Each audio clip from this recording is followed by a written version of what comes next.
پیمز ہسپتال میں آتش زدگی کا واقعہ، نااہلی اور غفلت، 15 نومولود بچوں کی جان لے گئی۔ پیمز انتظامیہ کی ابتدائی رپورٹ کے مطابق NICU میں انکیوبیٹر کے ساتھ آکسیجن کی مقدار بتانے والا نیبولائزر پھٹا، آکسیجن نے آگ پکڑی جو تیزی سے پھیلی۔ فائر بریگیڈ کی رپورٹ نے ہسپتال میں آگ سے بچاؤ اور انسانی جانوں کے تحفظ کے انتظامات کو ناکافی قرار دیا۔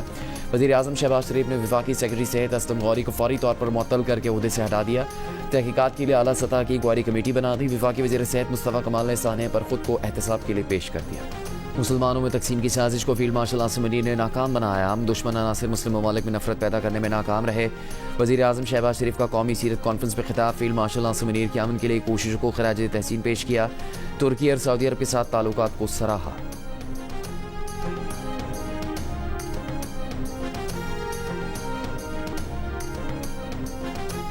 امریکی صدر ٹرمپ کا کہنا ہے کہ ان کے خیال میں ایرانی سپریم لیڈر مجتبیٰ خامنہئی شدید زخمی ہیں، لیکن وہ امریکی حملوں میں ہلاک نہیں ہوئے۔ امریکی میڈیا کو انٹرویو میں کہا کہ انہیں نہیں لگتا کہ نئے ایرانی سپریم لیڈر ہلاک ہو چکے، لیکن اگر ایسا ہے تو ایرانی بہت اچھا ڈرامہ کر رہے ہیں۔ ایران اور عمان کا ابنائے حمص میں بحری جہازوں کی آمد و رفت کے لیے عارضی راہداری کے قیام پر اتفاق، عارضی نیویگیشنل کوریڈور قائم کرنے کی تجویز، مل کر بارودی سرنگیں صاف کرنے کا منصوبہ۔ دونوں ملکوں کے وزرائے خارجہ کی تہران میں ملاقات کے بعد مشترکہ اعلامیہ جاری۔ اعلامیے کے مطابق دونوں ملکوں نے ہرمز سے جہازوں کی محفوظ آمد و رفت بحال کرنے پر مشاورت کی۔ ایرانی وزیر خارجہ عباس اراغچی نے کہا کہ پاکستانی اور عمانی مہمانوں سے ملاقات میں علاقائی حل پر زور دیا گیا۔ اس سے قبل ایرانی وزیر خارجہ عباس اراغچی کا فیلڈ مارشل عاصم منیر سے ٹیلی فونک رابطہ ہوا۔ ایران کے سرکاری ٹی وی کے مطابق عباس اراغچی نے فیلڈ مارشل عاصم منیر سے علاقائی صورتحال پر بات چیت کی۔ روسی میڈیا کے مطابق خلیج فارس میں جہازوں کا داخلہ ایرانی پانیوں اور واپسی عمان کے پانیوں سے ہوگی۔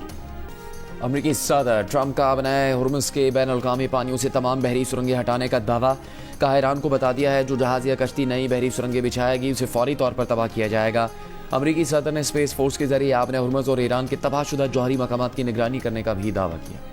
ایران اور عمان کے درمیان مفاہمت کے باوجود آبنائے ہرمز نہیں کھولی جائے گی۔ ایرانی نائب وزیر خارجہ کاظم غریب آبادی نے کہا ثالثوں کو بتا دیا ہے کہ اگر امریکہ آبنائے ہرمز کو دوبارہ کھلوانا چاہتا ہے تو اسے اپنی غلطیوں کی اصلاح کرنی ہوگی اور وعدوں کی پاسداری کرنی ہوگی۔ اگر امریکہ نے ایران کے خلاف نئی پابندیوں پر عمل درآمد کیا تو ایران بھی امریکی مفادات کے خلاف نئے اقدامات کا اعلان کرے گا۔ روسی میڈیا کا امریکہ اور ایران کے درمیان نئی جنگ بندی پر اتفاق ہونے کا دعویٰ، کہا چند روز میں اعلان متوقع ہے۔ مجوزہ جنگ بندی میں آبنائے ہرمز میں آزادانہ نقل و حرکت بھی شامل ہے۔ مزید مذاکرات اور تکنیکی میٹنگ اس کے بعد ہوں گی۔ دوسری جانب امریکی وزیر خارجہ مارکو روبیو نے ایران پر مزید حملے نہ کرنے کا کہا ہے۔ امریکی نیوز ویب سائٹ کے مطابق مارکو روبیو نے اتحادیوں کو بتایا کہ امریکہ ایران پر حملوں کی بجائے پابندیوں میں توجہ مرکوز کر رہا ہے۔ جنگ بندی کی خبروں کے بعد عالمی منڈیوں میں خام تیل کی قیمتوں میں کمی، برینٹ $86 فی بیرل پر آ گیا۔ قطر کا کہنا ہے کہ پاکستان کے ساتھ مل کر امریکہ اور ایران کے درمیان مذاکرات کی بحالی کے لیے رابطے جاری ہیں، فریقین کو ثالثی کا عمل مکمل کرنے پر زور دے رہے ہیں۔ ترجمان قطری وزارت خارجہ نے پریس بریفنگ میں کہا کہ حکام فریقین سے روزانہ کی بنیاد پر رابطے کر رہے ہیں۔ بحران سے نکلنے کا واحد راستہ مذاکرات ہی ہیں۔ آبنائے ہرمز میں بحری آمد و رفت کی معمول پر بحالی ترجیح ہے۔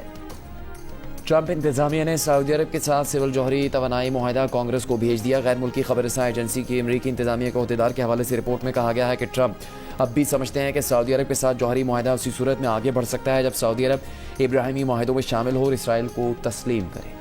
نائب وزیر اعظم اسحاق ڈار سے برطانوی پارلیمنٹ کے پاکستانی نژاد ارکان کی ملاقات، پاک برطانیہ تعلقات، کشمیر تنازع اور مشرق وسطیٰ کی صورتحال پر بات چیت کی۔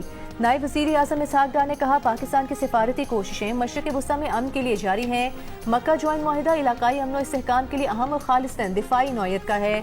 نائب وزیر اعظم نے مسئلہ کشمیر کے منصفانہ حل کے لیے برطانوی ارکان پارلیمنٹ کی حمایت کو سراہا۔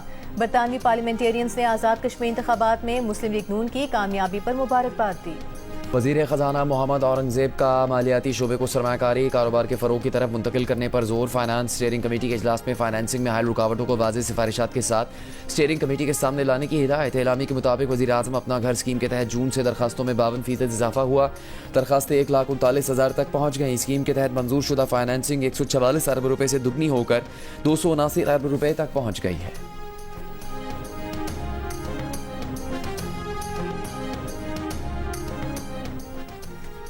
وفاقی وزیر داخلہ محسن نقوی کا علامہ اقبال انٹرنیشنل ایئرپورٹ لاہور کا دورہ، نئے توسیع شدہ امیگریشن ایریا کا دورہ کیا، انتظامات کا جائزہ لیا۔ کہا 15 روز کی قلیل مدت میں وسیع اضافی ایریا کو کھولنا سیکرٹری دفاع، سول ایویشن، FIA اور متعلقہ اداروں کی دن رات محنت کا نتیجہ ہے۔